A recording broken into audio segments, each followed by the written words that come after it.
sign as a pilot. So to tell the ground crew that we accept the aircraft, okay? And there's no fault in the aircraft.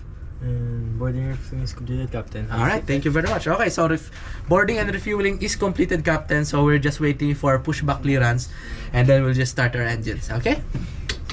Okay. So before we start, there's a few things that we need to do first. Okay. So if you can see, we have a philosophy in the aircraft that all white lights must be off. So do you see any white lights on the overhead panel? There's white lights, right? Yeah. Yeah, so now we're gonna start here at the bottom first. So can you turn on the seatbelt sign? This one. Okay, good. And then we'll move up. Can you turn off these white lights? Can you push these buttons? I don't know if I can. It's okay. I'm just gonna. Can you try and reach these two buttons? Very good. There you go. Okay. So once overhead are complete, and This then. is where I take my daily nap. Okay, so we'll just adjust your navigational display. Yeah. Alright, so right now, since refueling and boarding is complete, I'm just gonna go ahead and call for our push and start clearance. Okay. Mactan ground, good evening, Sputnik 114, request push and start for runway 22. Sputnik 114, Mactan ground. Push start approved for runway 22. Push and start approved for runway 22, Sputnik 114. Okay, so right now, we're cleared for push and start. So before we do the pushback and start of our engines, we need to check some things first, okay? So can you turn on this light? Move it upward. Good. Can you check if your windows are closed? Yeah, it's closed. Hopefully it's closed, right? Yeah, it's closed. So I'm gonna check it's closed also. And then can you verify that this is in the idle? Is it on 0? Yeah, it's on 0. Okay, then is parking brakes on? Yeah. Okay, good. So I'm gonna check. Can you twist? Okay. Alright. So can you twist this to the on position? Then can you twist this to the number 2? Okay, and then twist this to the on position. Alright, so basically that's the equipment we have on board so that the air traffic controls can see us, right? That's the transponder. Oh, so since the signal's about the same. Yeah, so it show the signals, that the airspeed, the altitude, the heading that we fly, it gets shown in their ATC scope. Okay? Okay. Now, so before, in this particular aircraft, so once we do some things, we need a checklist to make sure that we've done all of them correctly. Alright, so this is our checklist. So I'm gonna read the left side. Can you read the right side of part of the checklist? Okay, so before start checklist, parking brakes. Okay, takeoff speeds and thrust. So you read V1 is 130. VR is 135. V2 is 140. okay, and then you say toga since we're using maximum power for takeoff. Okay. Windows Closed, yeah. close. Okay. Beacon is On. all right. Before start checklist complete, so we're gonna go ahead and call Captain for our push and start. Okay.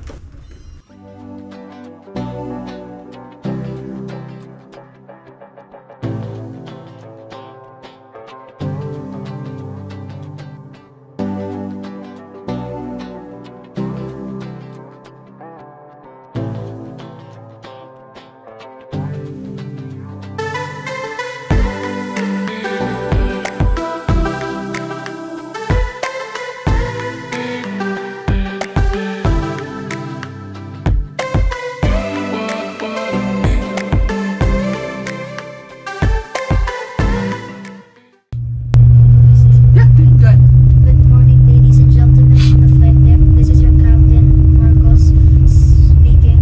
Welcome aboard Sputnik Aviation flight number 114 non-stop service from Mactan to Manila. Mactan to Manila.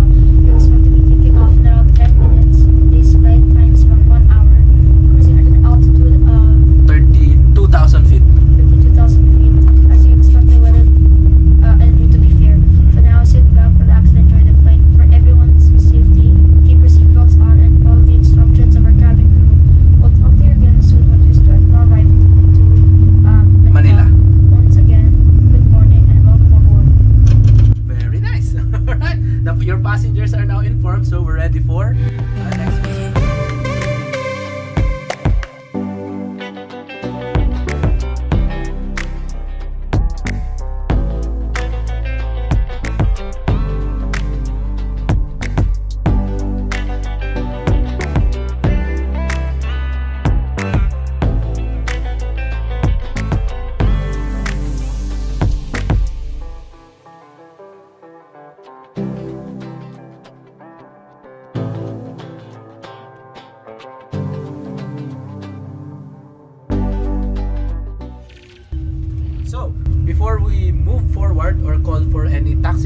I want you to check the flight controls first.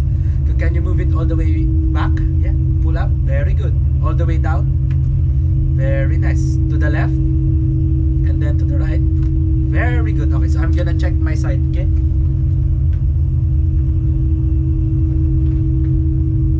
Okay, so everything is set. So we can start now. So I'm gonna call for our taxi clearance. But before that, you see here, the aircraft is reminding us that there are still things that we need to do. Okay, so press this button. Okay, and then so that we can see the terrain in the area. Very good. And then can you twist this to the auto position? So you need to lift up and then to the auto. Good. And then this one also to system 2. Good. And then okay, very nice. Alright. So that's basically it. So we're now ready to taxi. So in order for us to taxi, do you see the control there? That's the tiller. Yes, yes. Yeah, so basically on the ground, that's what we use because it has a more steering angle. Yeah. It can turn up to 75 degrees. Yeah. Okay. This one only moves the, what do you call this, panels on the wings. Yeah, the ailerons and then the spoilers, the roll spoilers. That's what they control. Okay, so are you ready to taxi, Captain? So okay, move. Place your hand on the tiller. Good. And then can you put your hands here? Okay, there you go. Captain ground, Sputnik 114, ready taxi runway 22.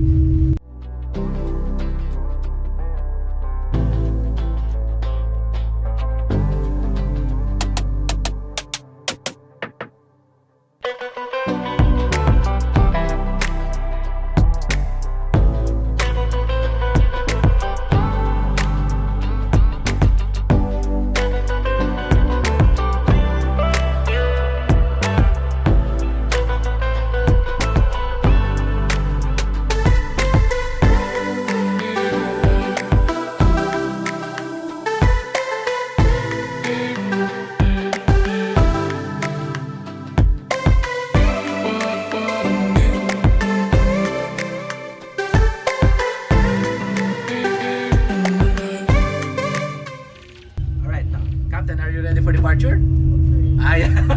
It's okay, no worries. Okay, so put your hands here on your left hand and then transition to the side stick. Okay, so just watch out for my call out, which is rotate. Okay, good. So we're clear for takeoff. Move the power all the way forward until you hit a stop. Good. Then look outside. Very good. Okay, so you can keep your hands on the thrust levers. Okay, there you go.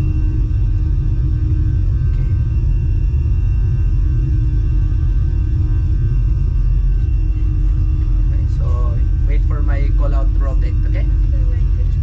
Yeah. Alright. 100 knots. At least 120. Yeah. So our rotation speed is 135. Okay, V1 and then rotate, slightly pitch up. Very good. Very nice. See, go ahead, continue to pull up. Very good. Alright. Okay.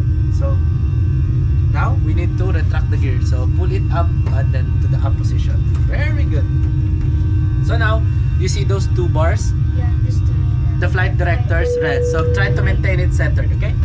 Alright.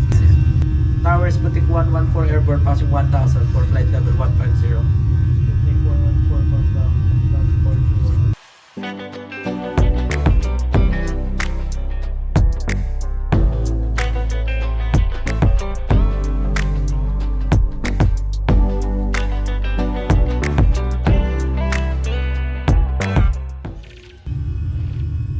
Okay, so in a little while, we're gonna clean up. So can you move this to the number 1 position?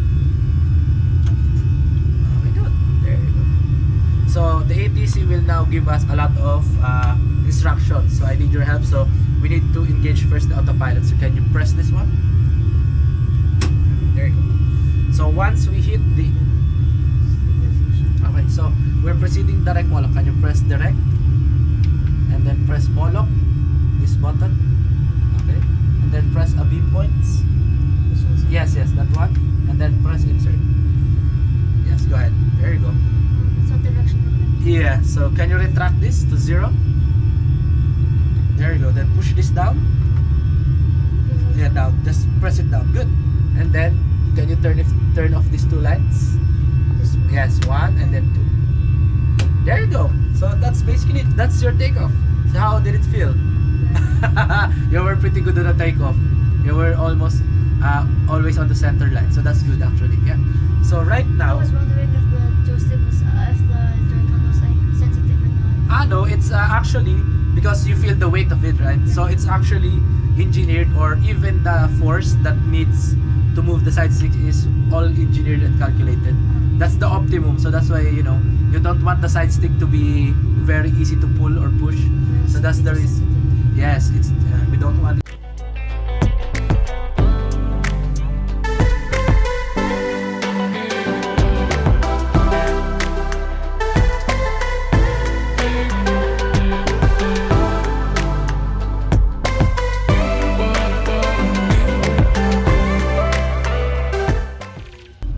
Good morning, ladies and gentlemen. Flight deck. This is your Captain Marco speaking. Aboard Sputnik Aviation flight number 114. 1-4. We're on your 15 minutes to landing as we start our descent for an on-time arrival into Manila. Yes. Where the weather is expected to be good. Wherever your travels may take you, we'd like to thank you for choosing Sputnik Aviation today on your flight to Manila.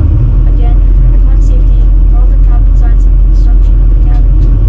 Sit back, relax, and enjoy the rest of the flight. We hope to see you in one of your future flights here at Sputnik Aviation. Thank you. All right. Very good.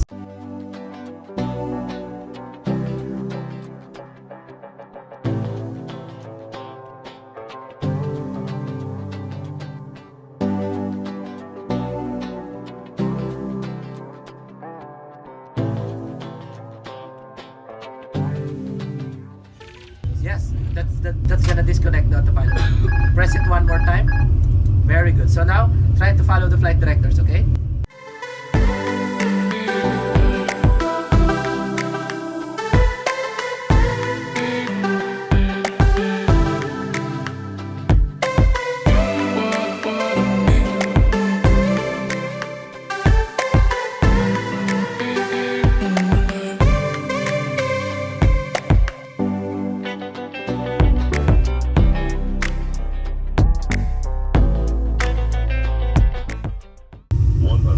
Okay.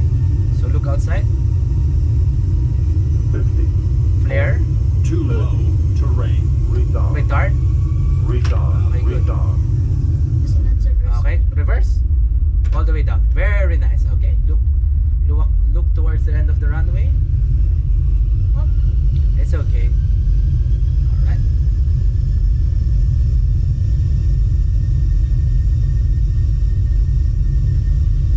All right.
So basically, that's it. You're here in Manila.